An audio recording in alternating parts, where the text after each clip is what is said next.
Y en efecto, estamos llegando a fin de mes y fin de mes siempre nos trae eh, muchos recordatorios, hacer el recuento de todo lo que ha sucedido durante el mes, pero este mes es bastante especial porque recordamos el origen de nuestra iglesia moderna. ¿Y por qué digo moderna? Porque la reforma protestante hace que surja la iglesia a como está en la actualidad. Es ese reavivamiento del Evangelio. Y a este mensaje del día de hoy le quise llamar el corazón de la reforma. Y realmente el corazón de la reforma, vamos después de leer todos los versículos y el contexto que vamos a dar, nos vamos a dar cuenta que el corazón de la reforma es el Evangelio, y más allá del Evangelio es la evangelización, es lo que sucedió con Martín Lutero, y no solo con Martín Lutero, sino con todos los reformadores que estuvieron antes de él. Es primero la búsqueda de la fe, y posteriormente es esta fe que no puede quedar en nosotros, sino que la tenemos que compartir. Y previo a hablar de la reforma, hay dos palabras que tienden a confundirse. Uno es reforma y otro es revolución. Y cuando hablamos de reforma, es un proceso de transformación gradual, pero el elemento clave de una reforma es que no hay violencia, sino que es una transformación de aquellas situaciones que necesita una mejora, pero casi siempre se da a través de la enseñanza y la didáctica. Y la revolución pues es una transformación violenta y profunda de una situación a otra. Entonces, haciendo esa comparación y esa diferenciación, es importante para nosotros en todo momento que distingamos los movimientos de reforma y los movimientos revolucionarios. ¿Por qué? Porque la iglesia desde su origen no es una iglesia que con violencia predique y enseñe el Evangelio, sino que es con corazón, ¿verdad? Con compartir ese Evangelio. Y posteriormente, pues yo pensaría que desde el día uno, desde el día que Jesús se despide de los discípulos en Hechos 1, desde ese día estamos en una continua reforma. Si no, con solo que leamos las cartas y las epístolas, vemos cómo los apóstoles van y le dicen a las distintas iglesias, esto que están ustedes entendiendo no se entiende así, esto es un error. O aquella famosa frase de, oh Gálatas insensatos, ¿quién les enseñó otro evangelio? Ahí ya vemos cómo la situación se va permeando, ¿verdad? Porque para nosotros como seres humanos es muy fácil equivocarnos, es muy fácil malinterpretar las cosas y perdernos en nuestra fe. Entonces, ese es el primer llamado, a estar constantemente ejercitándonos en la palabra, porque solo la palabra es esa luz que nos va a dar el camino. Y pues este movimiento que recordamos, el momento cúspide es el 31 de octubre de 1517. Como decía Howard Martín Lutero, clava 95 tesis frente a la iglesia de Wittenberg en Alemania. ¿Por qué? Porque para ese momento ya la situación había estado tan oscura para la iglesia que llegó el punto en que tenía que haber una transformación. Pero la reforma como tal no inicia en esa fecha, sino inicia aproximadamente en 1330. Entonces hubieron por lo menos 400 años en los que se gesta ese movimiento. Comienza con John Wycliffe y a partir de ahí hay varios heraldos y varios héroes de la fe que lo que buscaban era protestar en contra de los abusos de la iglesia, porque la iglesia en ese momento había tomado el papel del Imperio Romano que había decaído y prácticamente no era un órgano de fe, sino era una especie de órgano de gobierno y estatal. Y yo me recuerdo cuando hay dos momentos en mi vida que me hicieron pensar mucho en la reforma. El primero, yo estuve estudiando en la escuela de gobierno y mirábamos la decadencia de las sociedades. Y ese es un espacio totalmente ecléctico, ¿verdad? Nada religioso. Y platicábamos con los compañeros en ese momento. Y a mí me daba la inquietud de cómo el mundo se estaba secularizando, ¿verdad? Que las sociedades cada día más iban abandonando la fe. Y teníamos el mapa ahí, por ejemplo, Alemania, que es el centro o el epicentro de la reforma. Hoy día hay lugares que tuvieron el 100% de población evangélica o protestante y hoy es el 6%, el 3%, y mirábamos en la línea del tiempo cómo el mapa iba reduciéndose. Y me recuerdo que uno de mis compañeros me dijo, sin ser cristiano, me dice, mira, siempre que mires el Evangelio y mires la fe, va a llegar un punto en el que todo se mira tan oscuro que la historia va a dar un giro de 180 grados. Eso siempre es así, me dijo. Y yo me quedé pensando en eso. Después entro al seminario y cuando estuve estudiando la historia de la iglesia, compré un libro de Alfonso Ropero y encontré en el prólogo lo que les voy a leer a continuación, que coincide con lo que me dijo este joven. Dice, la historia universal revela la presencia perenne de una providencia que todo lo dirige. Jamás han fluido sin interrupción las corrientes del mal. Antes, cuando ha llegado la hora de que cesen en su obra, las ha detenido ese poder divino que siempre da el triunfo a la justicia. Y hablando de la iglesia nos dice, a pesar de que la iglesia ha obrado frecuentemente sin razón y se ha dividido en sus opiniones, la interposición divina la ha salvado de enormes errores fatales y de la ruina más completa. Aún en las épocas en que ha aceptado supersticiones, ha enseñado doctrinas falsas, Dios ha enviado siervos fieles que se han convertido en héroes de causas santas y heraldos de mejores días. Entonces nuestra iglesia, nuestra historia es así. Llegan momentos oscuros, llegan momentos en los que la fe se oscurece por doctrinas falsas, por errores, por malos entendidos, pero Dios siempre tiene control de su iglesia. Y de este, de este párrafo que les acabo de leer, podemos sacar varias ideas. Primero, Dios tiene el control, siempre va a tener el control.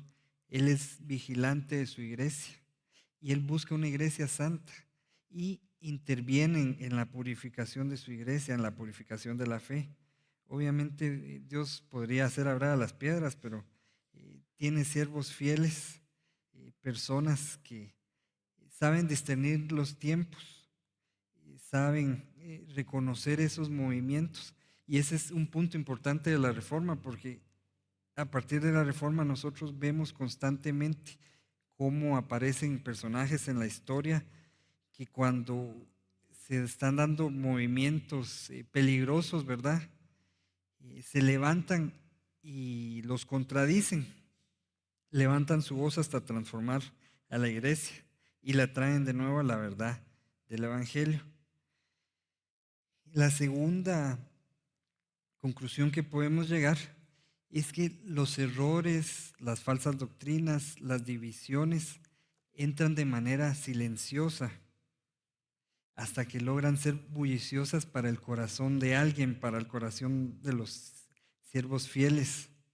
Y es que en este momento en especial de nuestra historia, en que todo está tan globalizado y en que hay tanta información, nosotros podemos buscar la interpretación de un versículo en la Biblia, por ejemplo, del internet, y vamos a encontrar 100,000 interpretaciones distintas. Y si no estamos parados firmemente en la palabra, nos podemos perder. Entonces, aquí quiero traer en colación el primer versículo, Oseas 4:6. Yo como tengo abierto mis notas, no lo tengo ahí, pero nos dice, pues por falta de conocimiento mi pueblo ha sido destruido. Y no quiero sacar los versículos de contexto porque ese es otro momento de otro pueblo y de otra historia, pero aquí tenemos una enseñanza. La primera enseñanza es de que si nosotros no tenemos el conocimiento, si no tenemos la palabra de Dios en medio de nosotros, tarde o temprano perecemos, somos destruidos. Y obviamente, como les mostraba con lo que nos decía Alfonso Ropero, Dios tiene el control de su iglesia, pero en esas turbulencias nosotros tenemos que estar vigilantes, ¿verdad? De no perdernos en esos mares. Y eso me trae a memoria a mí otro versículo en Josué 1:7 y 8, que también nos dice por acá, también en otro momento y en otra historia, sin salirnos del contexto.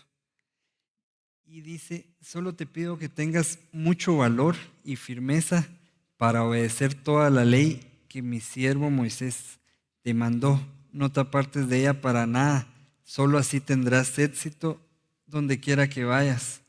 Recita siempre el libro de la ley y medita en él de día y de noche. Cumple con cuidado todo lo que en él está escrito. Así prosperarás y tendrás éxito.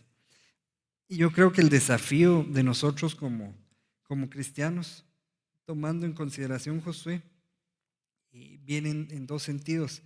El primero, el desafío de creer la palabra y posteriormente el desafío de aplicarla. En este momento de la historia, Josué estaba a punto de iniciar una guerra, ¿verdad?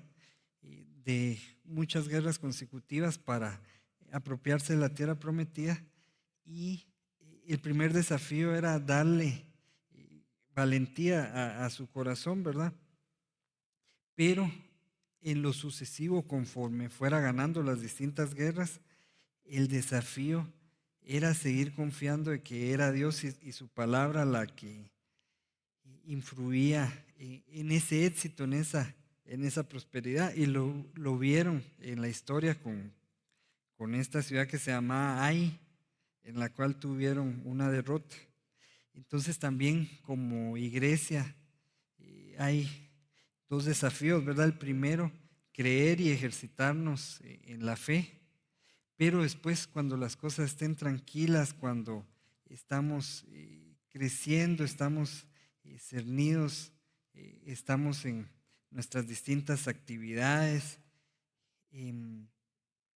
no descuidarnos del corazón de nuestra iglesia, del corazón que es el Evangelio.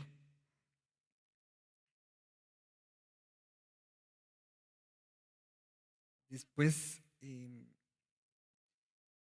está someternos a Dios y a su palabra, y traigo a memoria Segunda de Crónicas 7:14,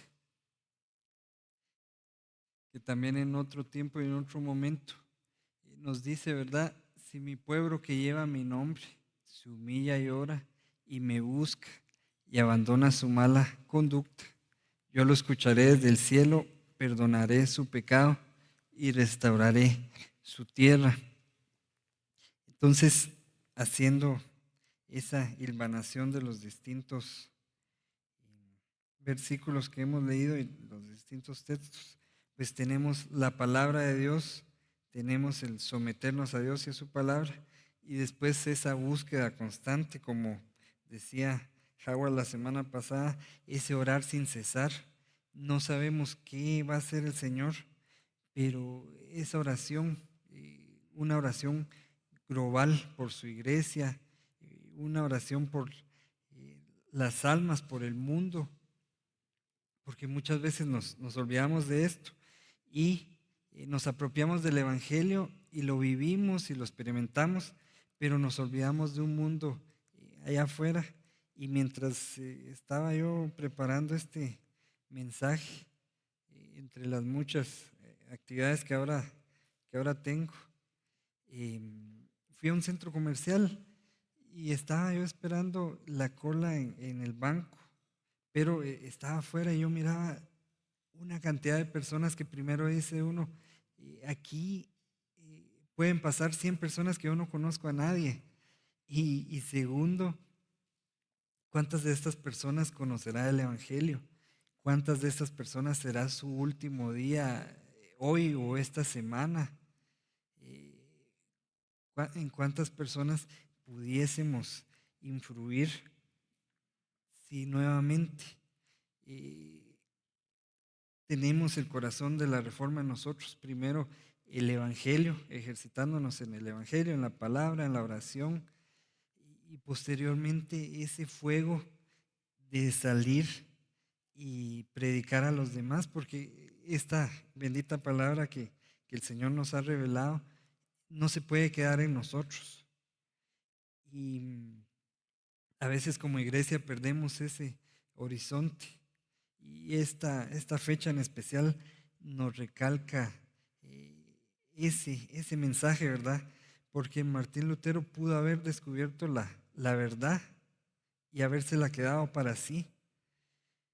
Y la reforma pues tiene un punto económico y un punto social y un punto estatal, porque realmente la lucha de Lutero fue por una parte para liberar la economía de Alemania y para liberarse de esa opresión de un imperio que estaba siendo la iglesia, pero también tiene ese corazón de compartir la verdad, porque a través de esa verdad pues su pueblo iba a ser libre, no solo de el tema material, sino del aspecto espiritual.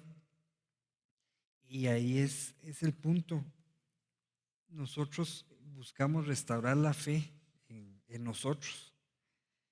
La iglesia constantemente se dedica a sí misma, a lo interno, pero no sé aquí cuántos quisieran ver una Guatemala completamente transformada, y sobre todo en este punto de la historia que no me voy a referir mucho a lo que estamos viviendo como país, pero sin duda siempre hay voces de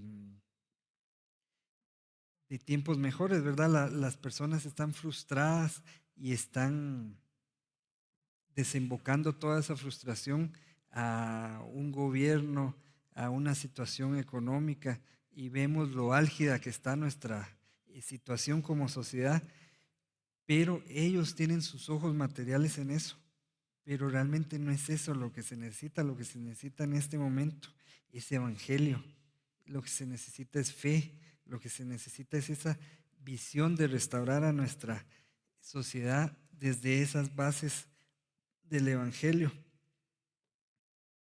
Es que vivir el Evangelio nos hace imposible no proclamar la verdad y no dar las buenas de salvación. Estamos en un mundo necesitado y, como les digo, desde el hecho que uno se pare en un centro comercial y mire esa cantidad de personas, todas esas personas necesitan de un Salvador, necesitan de conocer la verdad. Y la iglesia pues es más que estar domingo a domingo aquí, más de nuestras actividades. Hay una parte de la iglesia que es allá afuera. Y quisiera, para continuar parte de lo que se habló la semana pasada, trasladarme a Hechos 5, 27, si no estoy mal. 25. Ajá. Y aquí, pues, en el contexto está la misma situación, ¿verdad? De la persecución de la iglesia, porque la iglesia está predicando el Evangelio. Y entonces viene entre la multitud y les dice, en esto se presentó alguien que les informó, miren, los hombres que ustedes metieron en la cárcel están en el templo y siguen enseñando al pueblo. Y yo como abogado les puedo decir que de las cuestiones que más temor le tienen las personas es a la cárcel después de la muerte, ¿verdad? Entonces yo digo, ¿cómo es que los apóstoles que vivieron al Señor Jesucristo, ¿verdad? Supieron reconocer la verdad que tenía entre sus manos, que le perdieron incluso el miedo a la cárcel, porque aquí nos dice, los hombres que ustedes metieron a la cárcel salieron de la cárcel y están haciendo lo mismo. Entonces, ¿en qué momento nosotros nos acomodamos? Porque ahorita, si bien siempre van a haber riesgos cuando uno predica el Evangelio y cuando uno sale a decir la verdad, tal vez en nuestra sociedad y en este punto no es la cárcel. Puede ser que perdamos una amistad, puede ser que tengamos problemas en nuestro trabajo, puede ser que tengamos oposición incluso espiritual, porque al diablo no le gusta que compartamos el Evangelio. Pero deberíamos de estar nosotros dispuestos a correr estos peligros porque esta verdad no se puede quedar en nosotros. Y si vemos, nosotros aquí estamos viendo la historia de los apóstoles, pero si vemos nosotros la historia de la Reforma, Martín Lutero estuvo escondido durante mucho tiempo en el palacio de un duque. Juan Calvino sufrió también las consecuencias de predicar el Evangelio, se enfrentaron a la excomulgación, querían su vida, pusieron su vida en peligro, ¿verdad? Pero no se quedaron con, con el Evangelio. Sigamos con la lectura de Hechos en el versículo 28. Les dice por acá, aquí está la pantalla, yo tengo la versión internacional. Dice, terminantemente le hemos prohibido enseñar en ese nombre. Sin embargo, ustedes han llenado a Jerusalén con sus enseñanzas y se han propuesto echarnos la culpa a nosotros de la muerte de ese hombre. Y en el 29 Pedro les responde, es necesario obedecer a Dios antes que a los hombres. Y luego hay aquí un punto importante en el versículo 37 que nos puede llenar a nosotros de fe, de saber que estamos haciendo lo correcto. Porque viene Gamaliel, que es un maestro de la ley, y les dice al consejo, que era el que estaba en contra de los apóstoles en ese momento, les dice, lo voy a leer por acá para no cambiar la versión. Dice, después de él surgió Judas el Galileo en los días del censo y logró que la gente lo siguiera. A él también lo mataron y a todos sus secuaces y se dispersaron.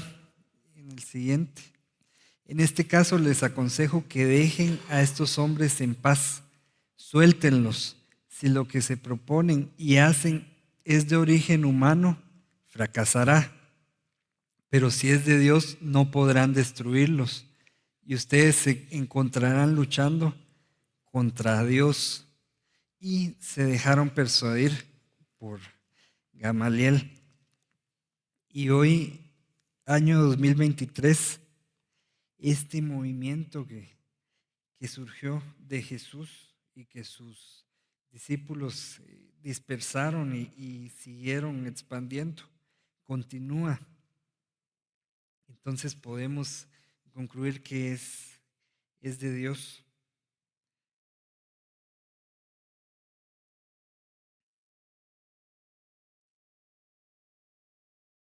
Y leamos el versículo 41. Dice, así pues los apóstoles salieron del consejo llenos de gozo por haber sido considerados dignos de sufrir afrentas por causa del nombre, pues el nombre de Jesús. Entonces, este punto es trascendental. ¿Por qué? Porque el Evangelio es tan grande y el amor que nosotros debemos profesar a Cristo es tan fuerte que aún en la aflicción, aún en medio de afrentas, como dice aquí, porque aquí en este punto los apóstoles fueron azotados y se les ordenó que no hablaran más de Jesús, ellos estaban llenos de gozo por haber sufrido y no continuaron de anunciar la palabra de Dios. Si leemos el versículo 42, dice, y día tras día en el templo y de casa en casa, no dejaban de enseñar y anunciar las buenas noticias de que Jesús es el Mesías. Y obviamente en este punto de la historia, pues el Evangelio estaba en boga porque esta iglesia primitiva fue la semilla de la cual nosotros tenemos frutos hasta el día de hoy. Pero como vemos en la Reforma, hay momentos oscuros en nuestra fe y la iglesia vuelve a salir y vuelve a ser semilla. Y no digo que en este momento de la historia nosotros seamos también una iglesia semilla, pero sí en lo que estamos viviendo como sociedad y como mundo. Creo que es importante recordar ese corazón de la Reforma, ese corazón del Evangelio, que es salir y anunciar las buenas nuevas de aquel que nos llamó de las tinieblas a la luz. Y cuando nosotros nos concentramos en salir y predicar el Evangelio, se disipa toda tiniebla. ¿Y qué significa que se disipe toda tiniebla? La iglesia siempre va a estar en constante ataque, van a haber doctrinas falsas, van a haber movimientos erróneos, pero el mismo ejercicio de estar evangelizando va purificando a la iglesia, porque la iglesia regresa a esos elementos esenciales, a esas nociones básicas de la fe, que fue lo que sucedió en la Reforma. En el momento de la Reforma, pues había muchas doctrinas irregulares y falsas, pero a través de los reformadores se regresó al conocimiento de qué es el bautismo, qué es la oración, cuáles son las disciplinas espirituales, qué es el ayuno, y todas las lecciones básicas de Cristo. Y de verdad que mientras preparaba este mensaje, a mí lo que me surgió fue el deseo de volver a recorrer los evangelios y de leer Hechos.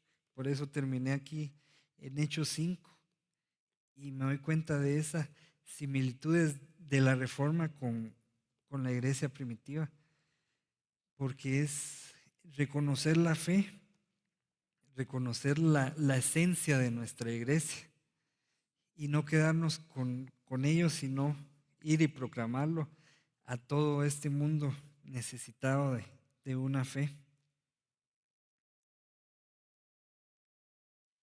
Por último, quiero traer 2 Corintios 4:18,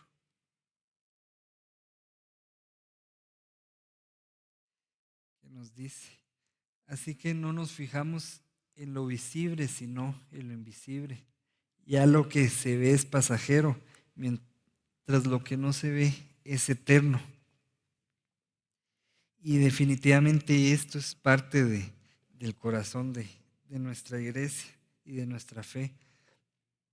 Tener los ojos en lo invisible. Nosotros nos podemos perder en las cosas del mundo. Y yo se los puedo decir ahorita que he comenzado una vida de matrimonio. De repente cuando siento, pues ya empieza uno a pensar en los gastos del súper, que la electricidad, que las distintas cuestiones que conllevan una casa. Y hay muchas ilusiones también como seres humanos que tenemos. Pero si nos perdemos en las preocupaciones del día a día, en los gastos del día a día, dejamos de ver lo invisible. Y lo invisible es lo que vamos a nosotros a dejar en el tiempo. Porque nosotros podemos simplemente vivir nuestra vida sin trascender, pero estamos llamados a trascender en lo eterno. Y el emperador Julio César, el emperador romano Julio César, decía que él quería dejar una huella en el tiempo para que en todas las épocas de la historia se le recordara. Y en efecto, hasta el día de hoy lo recordamos, ¿verdad?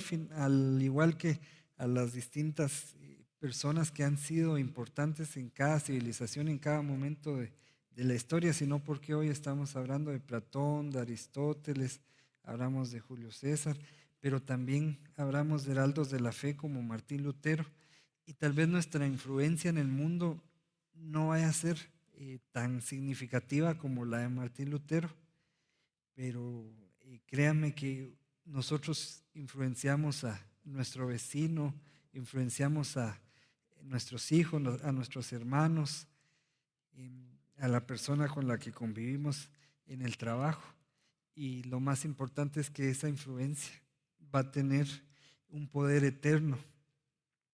Tal vez no veamos los frutos hoy, pero no sabemos si el hecho de que nosotros hablemos con nuestro vecino del Evangelio haga que su hijo siembre en la misión de una persona que va a ir a predicar el Evangelio a una nación remota, o que lo que estemos hablando nosotros en nuestro trabajo vaya a tener la repercusión sobre alguna autoridad que pueda reconocer el Evangelio. Entonces, tenemos ese impacto eterno y es algo que no debemos olvidar. Y quiero cerrar con Proverbios 29:18, que nos dice aquí: donde no hay visión, el pueblo se extravía. Dichosos los que son obedientes a la ley. Demos gracias a Dios porque nosotros tenemos una visión. Y recordemos que la palabra nos dice: puestos nuestros ojos en Jesús, autor y restaurador de la fe. Así que no estamos extraviados, no estamos perdidos.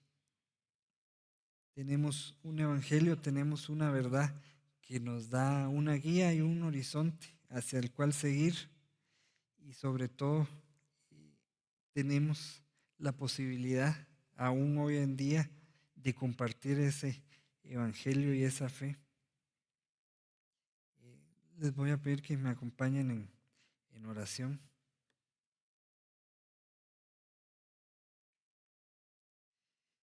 Bendito Dios, te damos gracias, Padre, por permitirnos estar aquí en esta mañana y permitirnos recorrer tu palabra. Gracias, Señor, por los siervos fieles que has levantado en cada momento de la historia, los grandes como los pequeños, los reconocidos como los no reconocidos. Danos, Señor, esa voluntad, Señor, y ese fuego en nuestros corazones de compartir esta verdad que nos has dado. Permítenos, Señor, reconocer cada día la necesidad que hay en el mundo de tu palabra y del Evangelio.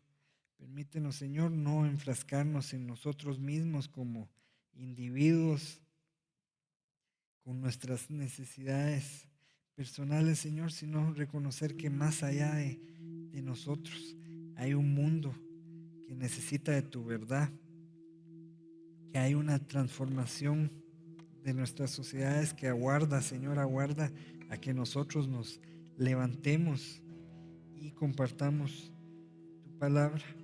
No importa a cuántas personas la compartamos, ni qué tan, ni qué tan santos nosotros seamos, Señor, porque es tu gracia sobre nosotros. Permítenos ser esos siervos fieles que compartimos tu palabra, que damos a conocer nuestra fe, aún con nuestros defectos, y que sea, Señor, nuestra, nuestra palabra y nuestra fe la que haga el cambio, una persona a la vez, trayéndola, Señor, a tu redil, en este corazón de reforma. Gracias, Señor. En tu nombre oramos. Amén y amén.